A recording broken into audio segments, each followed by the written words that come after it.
अथ वराह पुराणे चत्वारदश अध्यायः। वराह द्वादशी व्रत। दुर्वासा जी कहते हैं, व्याध, तुम एक महान भक्तशील धार्मिक पुरुष हो। जिस प्रकार मार्गशीर्ष में भगवान नारायण ने मत्स्य का रूप तथा पौष मास में कच्छप का रूप धारण किया था, वैसे ही माघ मास के शुक्ल पक्ष में द्वादशी के दिन पृथ्वी का उद्धार करने के लिए वे प्रभु वराह के रूप से प्रकट हुए हैं। अतः इस तिथि के अवसर पर भी पहले की ही हुई विधि के अनुसार संकल्प एवं स्थापना आदि करके विद्वान पुरुष उनकी पूजा करें। उन अविनाशी प्रभु की चंदन धूप एवं नैवेद्य आदि से अर्चना होनी चाहिए।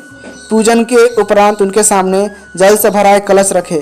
फिर ओम बाराहाय नमः से दोनों पैरों की, ओम माधवाय नमः ये से कटी की, ओम क्षेत्रगाय नमः से उदर की, ओम विश्वरूपाय नमः से हृदय की, ओम सर्वज्ञाय नमः से कंठ की, ओम प्रजनाम पतये नमः से सिर की, ओम प्रद्युम्नाय नमः से दोनों भुजाओं की, ओम दिव्यास्त्राय नमः से चक्र की तथा ओम अमृतोद्भवाय नमः से शंख की अर्चना करनी चाहिए।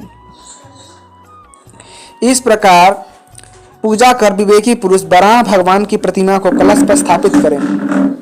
अपने वैभव के अनुसार सोने, चांदी अथवा तांबे का पात्र निर्माण कराकर उस पर प्रतिमा स्थापित करें।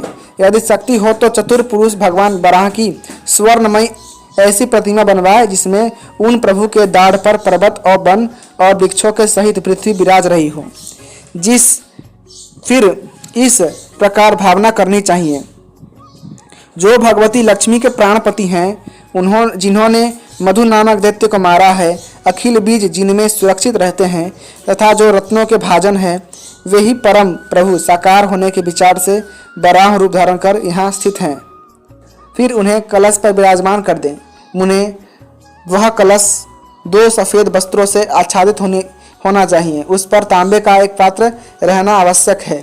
मूर्ति स्थापित कर चंदन, फूल और नैवेद्य प्रभृति अनेक पवित्र उपचारों से अर्चना करें और फूलों के द्वारा मंडल बना ले। रात में स्वयं जगे और दूसरों को जगने की प्रेरणा करें।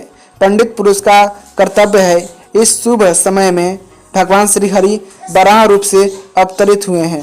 इस विचार से दूसरे के द्वारा भी पूजा एवं पद्य ज्ञान कराएं। इस प्रकार पूजा समाप्त कर प्रातःकाल सूर्य के उदय हो जाने पर शौच आदि से निवृत्त हो स्नान करें। तत्पश्चात भगवान की पुनः पूजा करके वह प्रतिमा ब्राह्मण को अर्पण कर दें। ग्रहीता ब्राह्मण वेद एवं वेदांग का विद्वान, साधु स्वभाव वाला, बुद्धिमान, भगवान विष्णु का भक्त, शांत चित्त वाला, श्रोत्रिय तथा परिवार वाला होना चाहिए। इस प्रकार वराह रूपी भगवान की प्रतिमा कलश के सहित दान करने का जो फल प्राप्त होता है वह तुम्हें बताता हूँ, सुनो। इस जन्म में तो उसे सुंदर भाग्य, लक्ष्मी, कांति और संतोष की प्राप्ति होती है, और यदि दरिद्र हो तो वह शीघ्र ही धनवान हो जाता है। संतानहीन को पुत्र की प्राप्ति हो जाती है। दरिद्रता दूर तुरंत भाग जाती है। बिना बुलाए स्वयं लक्ष्मी घर में आ जाती है। वह पुरुष इस लोक में सौभाग्य संपन्न तो रहता ही है, अब उसके परलोक की बात भी कहता हूँ, सुनो। इस संबंध में यहाँ एक पुरानी ऐतिहासिक घटना का उल्लेख मिलता है। पहले प्रतिष्ठानपुर पैठण में वीर धनवा नाम से प्रसिद्ध एक राजा हो चुके हैं। एक समय की बात है, शत्रुओं को तपाने वाला वह राजा शिकार खेलने के अभिप्राय से वन में गया। उसी वन में संवर्त ऋषि का भी आश्रम था। राजा ने मृगों को मारने के साथ ही अनजाने मृग का रूप बनाए हुए 50 ब्राह्मण पुत्रों का भी वध कर दिया। वे सभी परस्पर भाई थे तथा वेद के अध्ययन में उन ब्राह्मणों की बड़ी तत्परता थी, किंतु उस समय वे मृग का स्वांग बनाए हुए थे। सत्य तपा ने पूछा, ब्राह्मण, वे ब्राह्मण मृग का रूप धारण करके वन में क्यों रहते थे? इस विषय में मुझे बड़ा आश्चर्य हो रहा है। मैं आपके शरणागत हूँ। मुझ पर प्रसन्न होकर इसका कारण बताने की कृपा करें। दुर्वासा जी कहते हैं, महाराज, किसी समय की बात है, वे सभी ब्राह्मण वन में गए। वहां उन्होंने हिरण के 5 बच्चों को देखा। वे बच्चे अभी अभी पैदा हुए थे। उन बच्चों की माता वहां नहीं थी। उन ब्राह्मणों ने एक एक बच्चे को हाथ में ले लिया और गुफा में चले गए। वहीं उन बच्चों की चेतना समाप्त हो गई। तब उन सभी ब्राह्मणों के मन में महान दुख हुआ। अतः वे अपने पिता संवर्त के पास चले गए। वहां जाकर उन लोगों ने मृग हिंसा संबंधी यह सच्ची घटना कहना आरंभ कर दी। ऋषि कुमार बोले, मुने, तुरंत उत्पन्न हुए 5 मृग हमारे द्वारा मर गए हैं। हम लोग यह कांड नहीं चाहते थे, फिर भी घटना घट गई, अतः हमें प्रायश्चित बताने की कृपा कीजिए। संवर्त ऋषि ने कहा, प्रिय पुत्रों, मेरे पिता में हिंसा की वृत्ति थी और उनसे बढ़कर मैं हिंसा से प्रेम रखता था। फिर तुम लोग मेरे पुत्र होकर पाप कर्म से अछूते रह जाओ, यह असंभव है। किंतु इससे छूटने का उपाय यह है कि अब तुम लोग संयमशील बनकर मृगों का चर्म अपने ऊपर डाल लो और 5 वर्षों तक वन में विचरो। ऐसा करने से तुम्हारी शुद्धि हो जाएगी। इस प्रकार संवर्त मुनि के कहने पर उनके पुत्रों ने अपने पूरे शरीर पर मृग चर्म डाल दिया और शांत भाव से वन में जाकर परम ब्रह्म परमात्मा के नाम का जप करने लगे। उन्हें ऐसा करते हुए 5 वर्ष व्यतीत हो गए। उसी समय राजा वीरधनवा वहां आया, जहां मृग चर्म लपेटे हुए वे ब्राह्मण वृक्ष के नीचे सावधानी के साथ बैठे थे। जप में उनकी वृत्ति एकाग्र थी। उन्हें देखकर राजा वीरधनवा ने समझा कि ये मृग है, अतः उन सभी ब्रह्मवादी ब्राह्मणों पर बाण चला दिया और वे सबके सब एक साथ ही प्राणों से हाथ धो बैठे।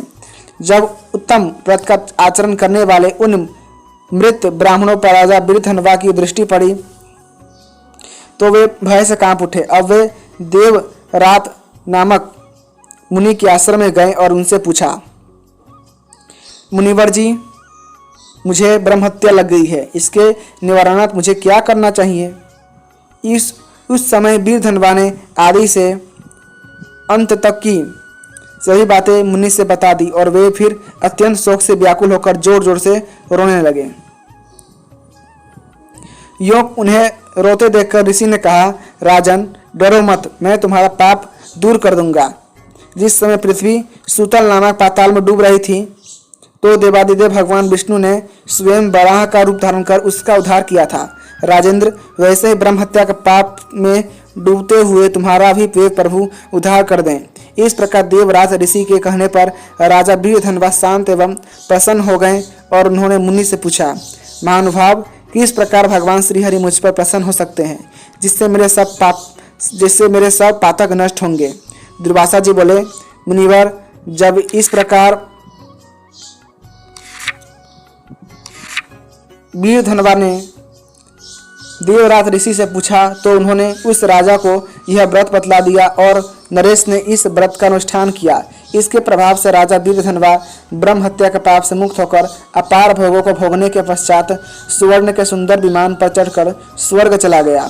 वहां इंद्र उठकर उसके स्वागत के लिए अर्घ्य लिए हुए आगे बढ़े।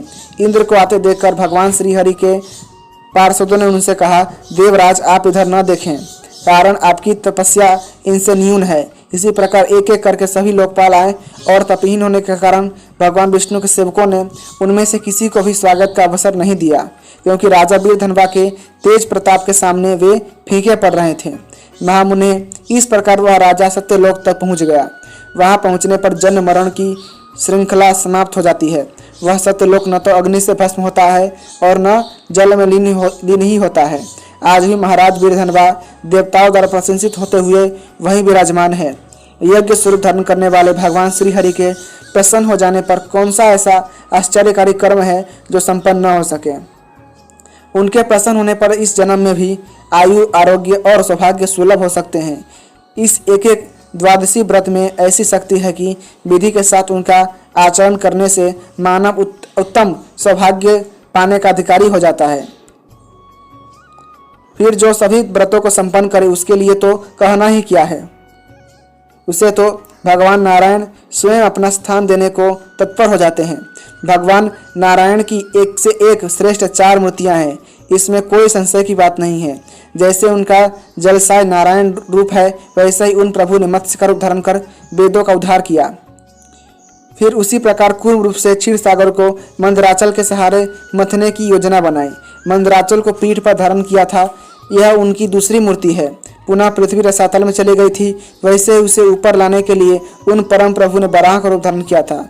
यह उन भगवान नारायण की तीसरी मूर्ति है। चौथी समूर्ति भगवान नरसिंह की है, जो आगे कही जाएगी। अतः चतुर्दशो अध्याय संपूर्णम।